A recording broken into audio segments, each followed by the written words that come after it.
Karena emang Indonesia kan negara tertinggal, pendidikannya tertinggal 182 tahun. Dan bukan hanya dari siswa, dari guru juga itu masih banyak yang belum melek teknologi.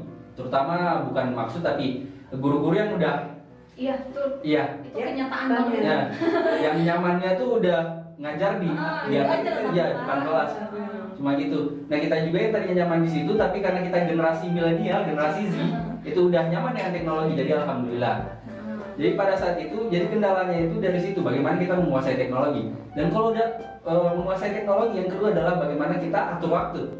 Karena yang tadinya pertama rumah adalah tempat pendidikan, tapi karena udah beralih fungsi jadi tempat rebahan. Nah, itu yang kita harus ubah lagi pikirannya kita, bagaimana agar rumah ini gak asal-asal di kamar aja baring-baring seharian. Iya, betul. Karena dulu kan kita belajar di sekolah capek, rumah baring. Ya karena itu kan bagian dari habit juga buat Asmi. Iya. Iya, kebiasaannya. Jadi dari atur waktu dan juga kebiasaan itu. Karena pasti semua harus diubah. Jadi kalau kita sudah ubah itu, dan tentunya karena rumah tadi yang tidak cocok untuk jadi tempat pembelajaran, tidak semua anak-anak difasilitasi dengan yang namanya tempat belajar di rumah, meja belajar. Tidak semuanya. Jadi itunya juga bagaimana kita membuat environment, membuat lingkungan di rumah, lingkungan kecil aja di mana kita nyaman untuk belajar. Oke. Berarti kenyamanan untuk belajar lagi kasih ya. Yang bikin situasi Betul, gitu iya. ya. Mungkin kalau kamu nih gimana? Baik. Selama ini. Kalau dari saya mungkin cara mengatasi kendala-kendala tersebut, yang pertama seperti yang dikatakan Fahmi tadi adalah penguasaan teknologi. Iya. Karena kenapa? Di sini kita di zaman pandemi ini dipaksa untuk belajar dari rumah, ibadah dari rumah dan pun kerja dari rumah. Ketika kita tidak memanfaatkan atau tidak mendalami teknologi itu dengan baik, maka kita akan susah untuk berkembang. Karena kan biarpun bagaimanapun kita dituntut untuk berkembang walaupun mungkin lingkungan tidak mendukung.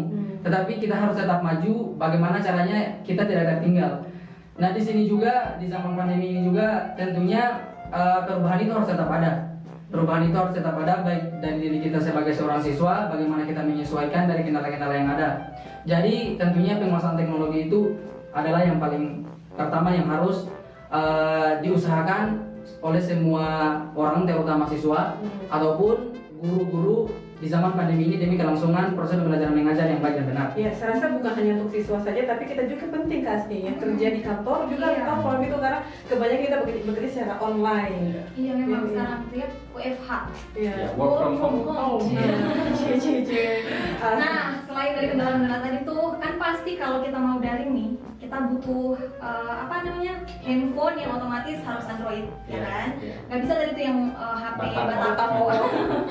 Terus yang kedua harus beli pulsa, harus ada paket data, otomatis kan ya. Nah itu gimana tuh? Kira-kira ini nggak, masa orang tua tiba-tiba kaget gitu harus ngeluarin budget, akhirnya itu kayak jadi dana darurat gitu kan? Iya. Nah, karena yang tadinya nggak ada pengeluaran buat itu, tiba-tiba harus ngeluarin karena anak-anak harus sekolah. Di luar dari perencanaan. Nah itu di luar dari perencanaan. Nah gimana itu kira-kira di rumah jadinya seperti apa? Ngomel-ngomel kah atau gimana gitu ya? Gimana mungkin Amang gimana? Tentunya memang orang tua sangat kaget karena jujur saja karena memang orang tua itu terbiasa tidak menyesuaikan, lebih tepatnya tidak memberikan dana khusus untuk kita untuk digunakan sebagai paket. Tetapi setelah adanya pandemi ini memang kayak orang tua itu ya kalau memang ada omel-omelnya ya jelas ada. Harus memang karena ya kita dituntut untuk punya paket setiap saat karena untuk melanjutkan proses pembelajaran mengajar. Dan juga memang kadang dari segi media untuk proses pembelajaran mengajar itu juga ada beberapa kendala yang kami alami seperti via Zoom, karena via Zoom itu juga menggunakan banyak paket sekali. Satu kali proses pembelajaran mengajar itu bisa menghabiskan banyak sekali paket. Jadi memang di situ kami ya saya rasa ya kayak kenapa kita harus mengeluarkan banyak paket begini, dan juga orang tua juga ya mau tidak mau harus ngomel, marah-marah. Tidak ada paket, tidak ada paket, tidak ada paket itu tidak bisa belajar, tidak bisa belajar. Ya, mungkin dari Fahmi gimana di rumahnya nih? Kalau saya dari pribadi sih, kalau pribadi emang ya karena biasa suka scroll internet, biasa kok cari informasi di situ. Dan memang kalau di rumah karena jarang juga kita komunikasi jadi pasang wifi. Oh, Jadi alhamdulillah ada wifi, saya juga bersyukur. Tapi kalau mau dilihat, memang banyak dari teman-teman saya dan juga pasti dari di luar sana, apalagi kita masih untung ada di kota, Iya, betul. jaringan masih bagus. Bagaimana kalau yang di pelosok-pelosok sana? Jadi kalau kita pikir dari mata mereka pasti bukan hanya paket yang susah, tapi dari jaringannya aja Betul, susah. iya, jaringan. Karena nggak bisa kebeli jaringannya. Iya. Kita bisa dibeli dari kita. Jaringan nggak bisa dibeli. Ya. Jadi kalau kita dilihat dari yang teman-teman saya, dari yang seperti Amon tadi, kesusahan beli paket, ya emang itu bahkan dari orang tua yang marah-marahin kita tuh mau kita mau bersuara ke guru-guru, mau bersuara ke sekolah. Ih gimana nih? Ya, Harusnya ada solusi ya. ada Iya, solusi paket tuh gitu ya. paket habis gimana? Kadang biasa teman-teman kayak ada Bu Guru libur dulu Bu Guru, nggak ada paket. Iya, sampai segitunya. Jadi karena gitu, jadi alhamdulillah tapi karena begitu sempat ada inisiasi dari pemerintah untuk menggunakan dana BOS, dana bantuan operasional sekolah. Untuk ya sedikit membantu kita dalam untuk jadi dana BOS itu bisa dipakai untuk mengisi paket data. Iya. Dari paket data guru dan siswa. Nah, oke kasih terakhir untuk pada adik-adik ini kan otomatis mereka kan harus memberikan semangat baru nih buat teman-teman yang lagi mengalami pandemi ini sesama mereka, bukan hanya untuk kota sekolah saja tapi untuk seluruh. Ya, karena kita FKMP ini kan ada tersebar ya di seluruh Indonesia, Ci. Nah, Iya. mungkin Siap. motivasi gitu ya Kak ya. motivasi buat dari mereka sendiri. Motivasi dari kakak-kakak berdua sama teman-teman pemuda yang ada di seluruh Indonesia, bagaimana biar mereka tetap bertahan. Pokoknya tetap harus fokus untuk tetap belajar di tengah pandemi dengan segala keriuhannya, dengan segala kendala-kendalanya. Iya, karena itu karena dengan seperti ini sebenarnya terbentuk juga karakter mereka. Karena bertahannya kita dalam keadaan pandemi sebenarnya kita memasuki untuk ke depan lagi lebih baik lagi. Iya, seperti apa? Kira-kira itu motivasinya saya penasaran juga nih. Motivasi. Oke. Kamu mungkin mau. Gimana? Baik, untuk motivasi seluruh pelajar yang ada di Indonesia, saya ingin mengatakan bahwa yang bengkok itu tidak akan dihantam, melainkan yang lurus yang akan dihantam. Jadi selama teman-teman pelajar seluruh Indonesia dimanapun berada, semakin kita berusaha untuk melawan pandemi ini, maka akan semakin banyak ujian yang akan datang. Jadi ingatlah bahwa jalan hidup ini tidak mulus-mulus saja. Jalan hidup ini tidak lurus-lurus saja, melainkan ada rintangan ataupun hambatan yang akan senantiasa dihadapi. Seperti pun sekarang ini kita dihadapkan oleh sebuah pandemi yang sangat besar, bahkan secara global, dalam skala global. Jadi kita memang di sini dituntut untuk terus bergerak. Kalau kita tidak bergerak, maka tidak ada perubahan. Diam sama dengan mati. Meskipun kita hidup, tapi kayak seolah-olah kita itu tidak berarti, karena memang dalam pandangan memang kita punya nyawa, kita memang hidup. Tetapi kalau kita tidak bergerak, tidak melakukan perubahan, maka tidak akan ada yang kita dapatkan. Jadi kita harus tanamkan dalam diri kita bahwa kita pasti bisa. Dan yang terakhir, saya ingin memberikan sebuah motivasi tadi, bahwa yang bengkok itu tidak akan dihantam, melainkan yang lurus yang akan selalu dihantam. Terima kasih semua. Silakan. Di dunia ini satu-satu hal yang di dunia ini adalah satu-satu hal yang stagnan itu adalah selalu berubah. Satu-satu hal yang pasti adalah perubahan. Dari situ, dari dunia ini, dari zaman dahulu kala semua beradaptasi. Dari pada saat kita memakai baju bagaimana tren fashion, dan juga pasti pendidikan, walaupun pendidikan di Indonesia itu lambat, saya akui lambat. Jadi dari pandemi ini kita bisa mendapat beberapa pelajaran, yaitu yang pertama adalah pendidikan itu bukan hanya di sekolah.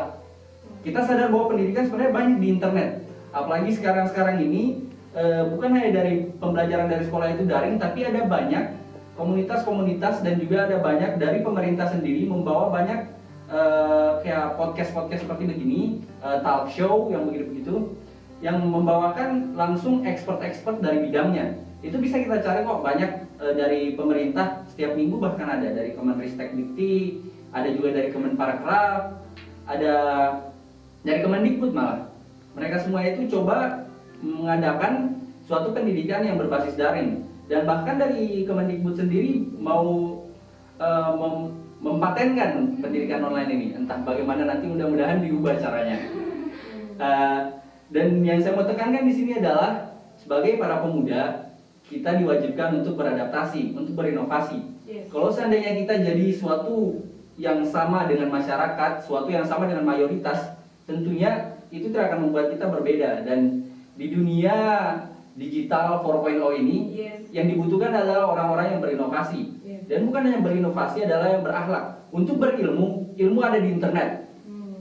Jadi bagaimana kita bisa memakai ilmu yang kita dapat di HP hanya dengan 5 detik, dan juga bagaimana kita berinovasi dengan itu dan akhlak kita. Karena akhlak itu nggak bisa diajarkan oleh internet, nggak bisa diajarkan oleh Google.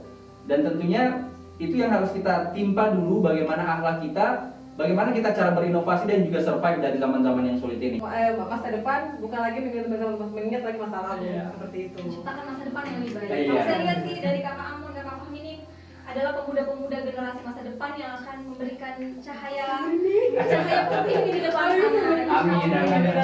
Ya, karena keren banget hari ini kita ada obrolan bersama kakak-kakak ini tadi. Mudah-mudahan pemuda-pemuda Indonesia dimanapun berada mendapatkan sedikit motivasi ya, atau banyak bahkan dari kakak-kakak ini yang berdua. Mungkin dari Kapri ada yang mau ditambahkan? Pokoknya kita sudah banyak bercerita tadi, sebenarnya sudah bagian dari motivasi kita untuk kita semua. Yang intinya jaga kesehatan. Sekalipun kita ingin terbesar di depan sana, tapi kalau secara batin kita sudah sakit, secara fisik kita sudah sakit, kita tidak bisa bergerak. Jadi kita butuh stamina yang kuat. Oke? Oke. Oke, nah sekarang kita sudah ada di penghujung segmen Obras hari ini. Mudah-mudahan semua kita dalam keadaan sehat walafiat ya, sampai bisa menciptakan banyak inovasi, banyak kreasi untuk kemajuan terutama di bidang pendidikan. Karena kalau saya lihat mereka nih akan jadi pijar ya, apa ya, lentera ya, lentera untuk pendidikan di Indonesia. Tepuk tangan dulu buat kakak kami. Terima kasih sudah hadir bersama Kak Betty.